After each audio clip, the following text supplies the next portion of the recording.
After 2 years, publisher Bandai Namco and developer From Software have re-revealed their RPG, Elden Ring. Better yet, they've provided everyone with target platforms and even a release date.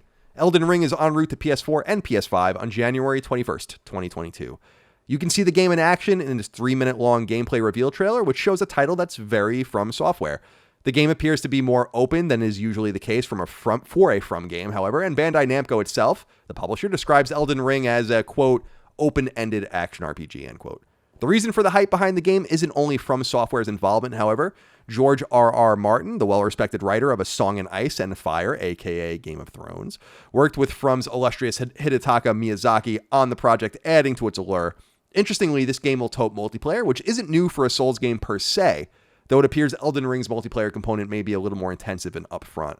Elden Ring, first revealed during E3 in 2019, disappeared from view right after it was revealed.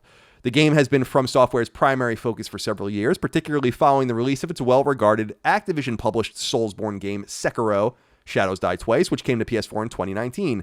As for From, well, they're a 35-year-old team, once best known for series like Kingsfield and Armored Core, but since 2009, undoubtedly best known for Demon Souls, Dark Souls, and Bloodborne.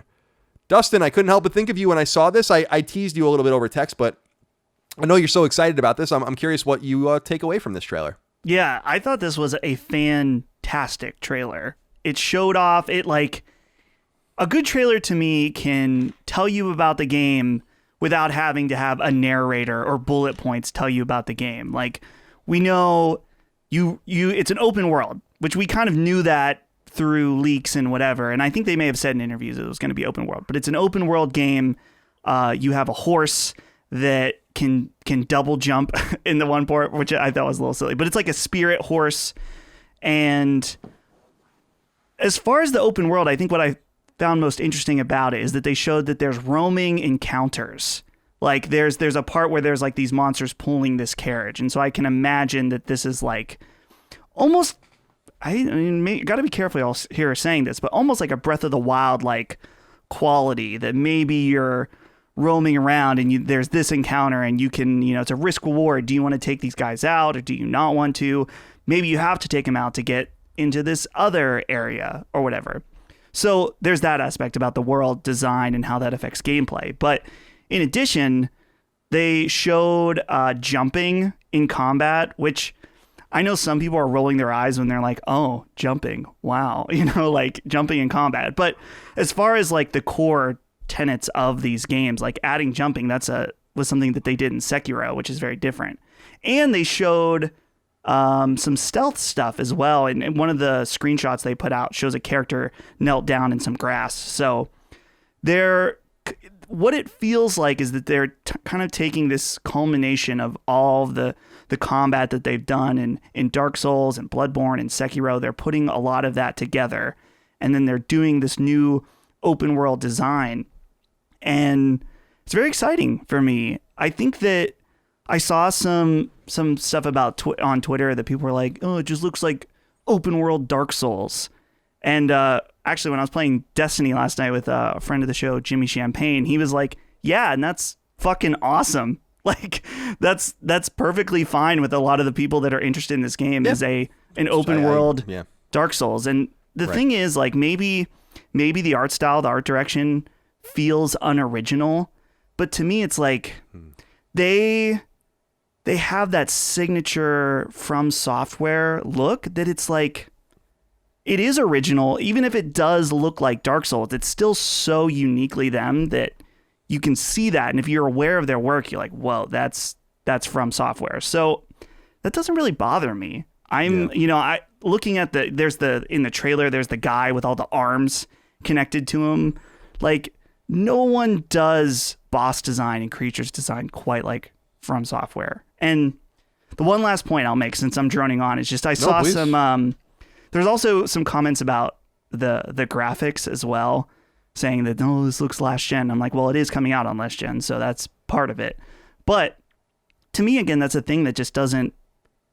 When you have art direction that's this good, and that's just something I know that Chris has talked a lot about as well. It's like, sure, it's like maybe it's not the highest polygon count or whatever, but it's like when you see that awesome castle in the trailer, you're like, wow, that looks like a place, a real place, even though it's fantasy. It looks like a place in your mind's eye. You want to go there, you want to explore and see what it's about. And that's just unparalleled to me. So that's my long-winded thoughts. No, I was very eager to hear what you had to say. You're a huge fan of From, and I was too at one point, but back in the day, different From software. Chris, what are you feeling about Elden Ring? I agree actually with some of the criticisms, although I say it from my ivory tower. I'm not going to probably play this game, but I do agree. It looks like Dark Souls. So it's just like, to me, I just kind of glazed over because I just knew. I don't know what the fuck I was hoping for with this game. I don't think I was really hoping for anything, actually. I just it reminds me a little bit of Bloodborne, where they made it a little quicker. They gave you that that blunderbuss implement, which was really cool. So they changed it enough, and it had this Castlevania-like gothic environment that just sucked me on in. But when I was looking at this, I'm like, it just doesn't speak to me the same way. Some people can call that the PlayStation fanboy in me. I don't think so. I just don't know that I have the fucking wherewithal to play a game like this. So, Chris, what's your feeling on Elden Ring now that we know? And by the way, coming out 6 months. Yeah. I mean, I wasn't really excited about this game. I'm still not, but I definitely am going to play it, because to me, the big thing, and this is going to sound really silly, but the big thing for Dark Souls and Demon Souls and Bloodborne for me that like really just didn't make me want to finish them. Just give me a jump button, man. Like, I just want to jump. Like, I don't know what it is, but like I that's why I loved Sekiro so much. It's just like, oh, I can actually move around this environment in a way that like I would think I would be able to, Like, here are all these. I just like verticality in video games, and the fact that this is an open world kind of game that I can kind of like pace on my own. Like, I can play at my own pace, and it's going to have that challenge built in, and I'm going to have some level of control over the verticality of it. I'm about that. Like, I'm all about it. I think it looks cool. I think the art design is really impressive. I mean, there are games from like the Game Boy Advance era that I think look better than modern AAA video games, just purely because the art style, like games like Metal Slug to me are like still gorgeous. Like, I love those old games, and even something like Bastion still looks better than the most recent Call of Duty, in my opinion. And it's all about art design. I think this, like, that striking tree, that angel tree that looks so freaking cool, and the cover art I think is gorgeous, and I'm looking forward to it. I think this might be one that this might be a From Software game that I think I'm really going to enjoy, which I've been waiting for a while. Sekiro was the first one, but I'm glad that they're going in a route that's, I know open world gets a bad rap, and we've railed against it on the show as well. But the promise of that level of challenge and that art, and that pacing and that verticality, that's very enticing to me. And it doesn't look next gen necessarily, but as long as it runs smooth, if that's a 60 frames per second, I'm all good. Don't worry about it. You got strong art design. I'm all fine. I'm sure it'll be 60 frames on PS5. I must say, I doubt it'll be on PS4. It'll probably. Oh no, that's 25 frames on PS4. Yeah, at best.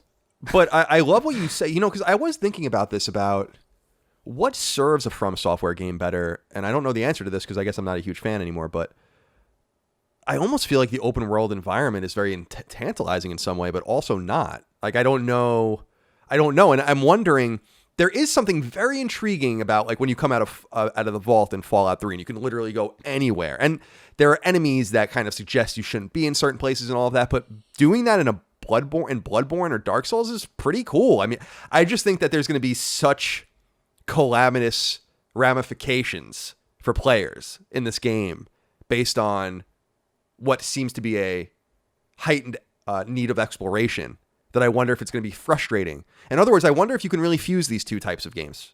And we're gonna see, because open world games are, unless you're playing Witcher on very hard or something, they're supposed to be somewhat forgiving. Like, you're supposed to kind of have trial and error.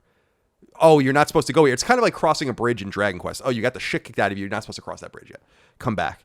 And it's just, these games are so high stakes that I feel like someone's going to come onto that, go through the woods and come onto this fucking goblins with this trailer or this carriage, and they're going to be like, fuck. And then, so I wonder about that. But Dustin, I do want to ask you, what do you think about this seeming emphasis on multiplayer? I said, and that this isn't necessarily new. You can invade games and all that kind of stuff, leave messages since Demon's Souls.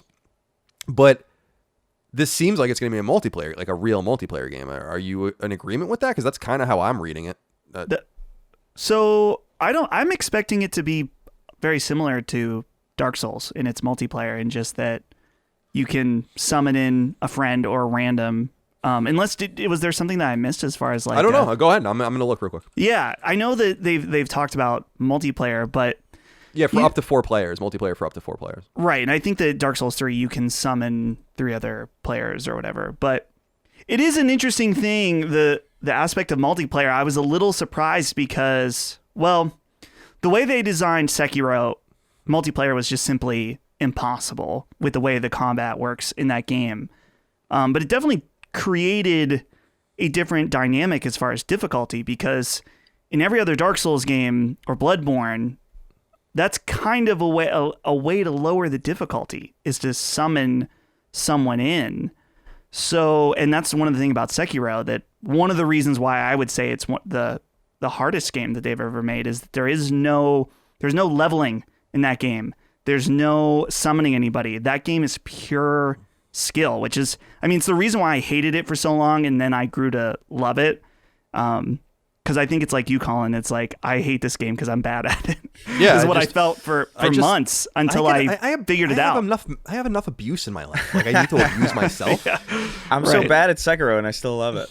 I don't know. So I'm fine. If they keep it pretty similar to Dark Souls, I don't know if will be like, this is a multiplayer game, but yeah, I don't know. It just seemed like it was more. If you read the press release from Bandai, they bring it up. Like, it just seems like they're setting everyone's expectations up that there's going to be something with this. And I don't know. It just seems also like this game has kind of taken a long time. And right. I wonder if that has something to do with it, because they're dealing with perhaps a level of netcode that they've never dealt with. But that's all just, I have no idea. But when you think about the fact that Bloodborne came out more than 6 years ago, and since then they've really only released Dark Souls 3 and Sekiro. They did their SNA as well, but that doesn't really count. So, no. Which is the VR game. Well, so it's just interesting that they seem to be slowing down. If you go back and look at, they were dueling with Dark Souls and Armored Core and Steel Battalion and all this shit like 10 years ago. They were doing like a game or two a year. So I'm not saying you want to make games that quickly anymore, but it just seems like there's a more deliberate approach. And by the way, I do want to say 2 other things.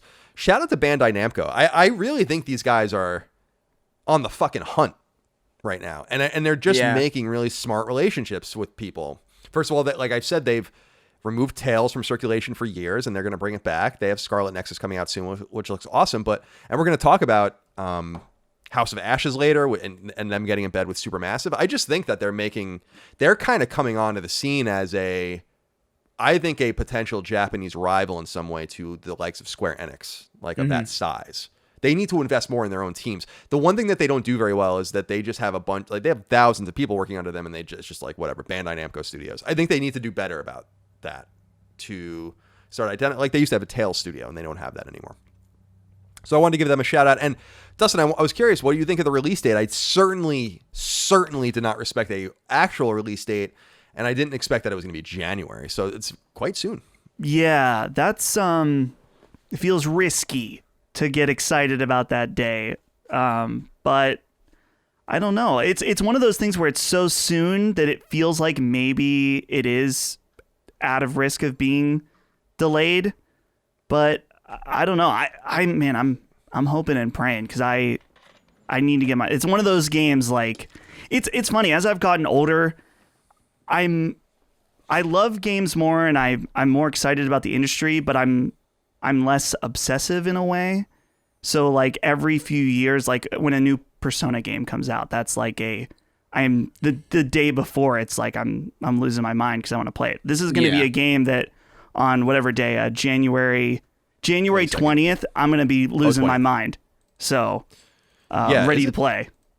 Is it? Yeah, January 20th. That's a Thursday. That's going to be Well, an internet. Wait. 21st is the day. I'm just making the 21st. point Oh, that I'm the sorry. day before Oh, I'm I'll be sorry. like, need to play it, you know? Got you. I understand. I misunderstood. Okay, so we'll see. I don't think it's going to get delayed. What I'm most curious about is where Horizon's going to fit into this, because my assumption is that Elden Ring is going to roll right into Horizon. So I really think they're going to release Horizon like 5 years to the date from, or around there from Forbidden or from Zero Dawn. So anyway, we have that announced. Elden Ring, all for Dustin. Was thinking about him. Happy for him. Thank you. Excited for you.